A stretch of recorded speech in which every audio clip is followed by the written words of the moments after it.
廣講聖經，我哋用廣東話讀聖經，一齊思想同埋學習實踐神嘅話語。希望你喜歡聽，會訂閱，介紹俾多啲朋友，可以一齊聽神嘅話語，得到神嘅祝福啦。腓立比書第2章。腓立比教會係比較福音興旺嘅教會，喺當時嚟講，喺各地咁多嘅教會之中呢，叫做少啲問題啦。但喺第3、第4章呢，我哋都見到有啲地方佢哋需要留意同埋改進。尤其是喺第4章呢，保羅特別嘅提到有2位姊妹啦，因為喺侍奉嘅事上邊有拗撬，所以保羅好關切佢哋，勸勉佢哋要表現得同心合一。保羅勸勉聖徒要彼此嘅愛心去安慰，要喺聖靈裏邊有交通，要帶住慈心去憐憫，要持守同一個方向同目標。另一個方面呢，保羅勸誡佢哋唔可以結黨，唔可以貪圖虛榮，唔好驕傲，唔好單顧自己嘅事。跟住保羅總結，合一嘅基礎係以基督嘅心為心。基督係我哋好好嘅榜樣，佢虛己、降卑同順服，甘願死喺十字架上邊，成就咗救恩，就被父神高升為萬有之主。你有冇比較過教會團契同外面嗰啲聯誼會有咩分別呢？會唔會教會團契嗰啲弟兄姊妹係有一份嘅親密，嗰種嘅關係比較真誠啊？而尤其是有咩事嘅時候呢，真係可以大家彼此嘅關切啦，互相嘅代求，可以一齊去擔當啦。呢個真係好重要嘅見證。尤其是當有啲未信主嘅新朋友走入嚟嘅時候，佢哋只不過見到我哋喺度聯誼緊啦，定抑或真係見到靠主嘅一份合一啦。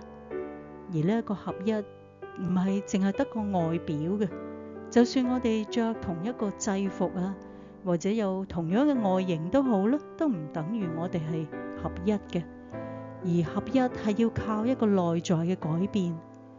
以弗所書第4章講到有7個合一嘅要素：一身、一靈、一望、一主、一信、一浸、一神。要做到合一，係要以基督嘅心為心，就係要學習基督嘅虛己同埋謙卑。所以第3節話，我哋要看別人比自己強。有一位好出名嘅英國神學家 C.S. Lewis， 佢咁講嘅一句：Humility is not thinking less of yourself, is thinking of yourself less。即係話謙卑唔係要將自己睇得好少，而係要少啲睇自己。喺度諗起一個經歷，喺好多年前喺教會為咗一個事工呢，大家一齊開會。咁我同一位弟兄同工呢，就鬧得唔係咁開心啊，因為我個人比較衝動啦，諗起有啲嘢覺得應該要做嘅，想去做嘅，就拍住心口話我有信心一定要做嘅，因為神會補足嘅，就覺得其他人畏首畏尾。而呢位弟兄呢，就覺得我咁樣做係唔啱嘅，佢話教會唔應該咁做嘢嘅，仲教訓我。於是大家就唔係咁高興啦。禮拜日返到崇拜嘅時候都有啲面阻阻啦。咁我自己坐喺度準備崇拜，神就好恩典咁用馬太福音5章2節嚟到去提醒我。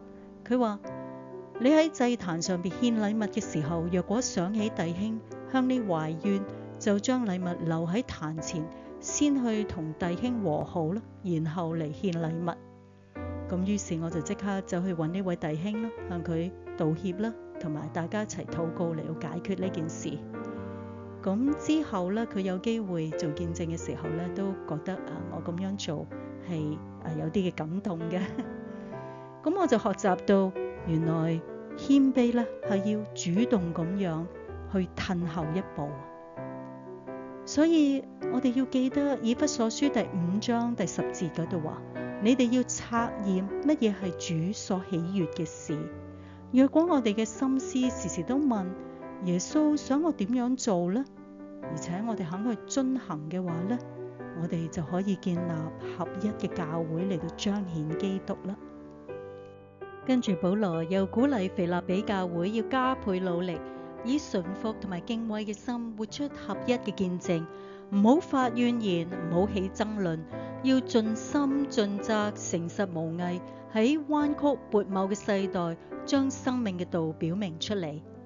諗到腓立比教會嘅成長同埋見證，保羅就為佢哋誇口喺基督嘅日子冇徒勞，亦都以佢哋為喜樂，作佢哋嘅喜樂。你有冇一個小組或者團契，你喺當中得到喜樂嘅呢？我都好感恩啊！我都有一個團契幾好嘅。我曾經誤會團契裏邊嘅弟兄姊妹，尤其是啲姊妹對我唔係好關心。咁可能因為我平時表現得比較強啦，所以佢哋揾唔到有咩機會或者有咩需要向我表達關心咯。咁但係呢排可能發生咗嘅事，好似我架車俾人撞啦，我亦病咗入咗醫院啦，仲有喺教會裏邊有其他嘅弟兄姊妹，佢哋突然間患病啦，都令到我哋好關切，去擔心，亦都一齊嘅互相擔當呢啲嘅事，大家一齊去禱告。原來我哋唔怕呢啲試煉嘅，喺呢啲試煉之中，就將我哋團契裏邊嘅關係拉得更加緊啊！而喺當中就得到喜樂啦。如果你未有小組或者團契嘅話，我真係鼓勵你去揾一個合適嘅團契去參加，唔單止參加，仲要喺當中睇下點樣去侍奉，而可以增添你嘅喜樂啊！喺呢一章嘅最後，保羅就話為咗堅固腓立比教會，佢打發提摩太去幫助佢哋。亦都稱讚提摩太嘅同工同心，對教會係咁關切，亦都為咗福音而勞苦。保羅亦都打發以巴弗提一齊去。保羅讚以巴弗提對佢係同憂同苦，係好拼命咁照顧，幾乎病死，所以特別嘅吩咐腓立比教會要好喜樂咁接待佢，尊重佢咯。我哋嘅教會之中，有冇好似提摩太或者以巴弗提嘅同工呢？亦都求主預備我哋成為咁樣嘅同工啊！腓立比書第2章。所以如果你哋喺基督裏邊受到鼓勵，得到愛嘅安慰，同聖靈相通，有慈悲同憐憫嘅心，就要同心合意，彼此相愛，要靈裡合一，思想一致，好等我嘅喜樂更加充足啦。凡事唔可以自私自利，愛慕虛榮，要心存謙卑，睇別人比自己更加強。每個人都唔好只係顧自己嘅事，亦都要為其他人嘅需要嚟着想。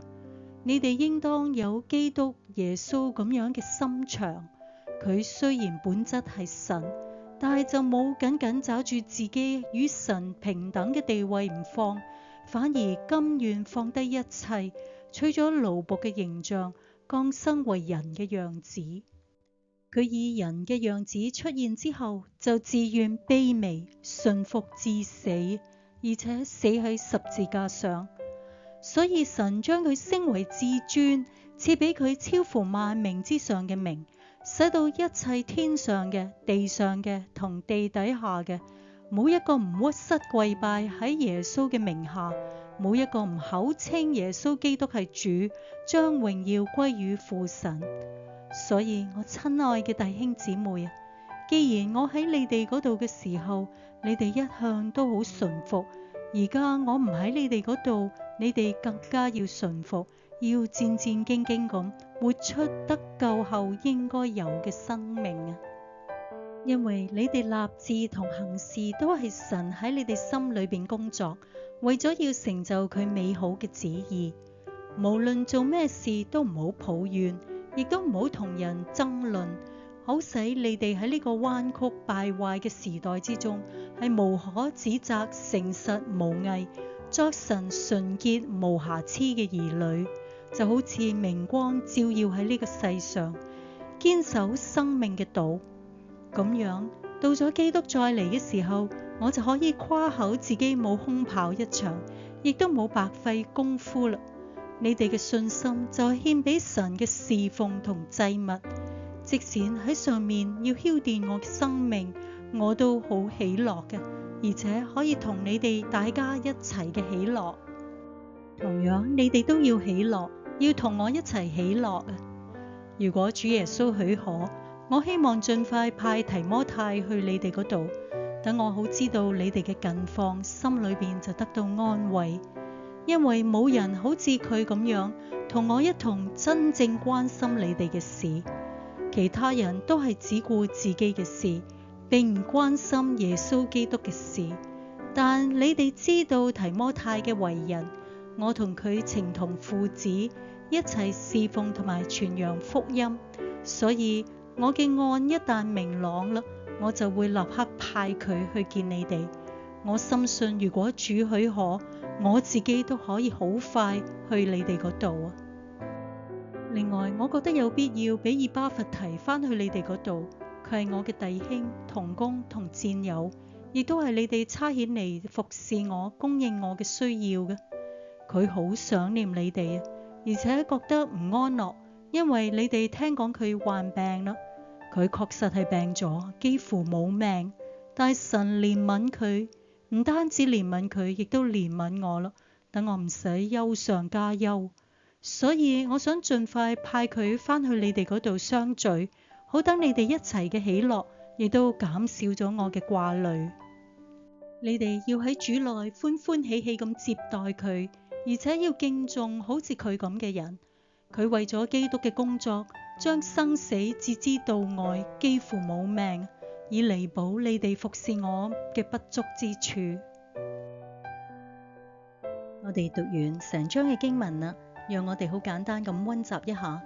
第3、第4節講到我哋點樣做到教會合一嘅秘訣，就係凡事都唔好自私自利，要心存謙卑，睇別人比自己強。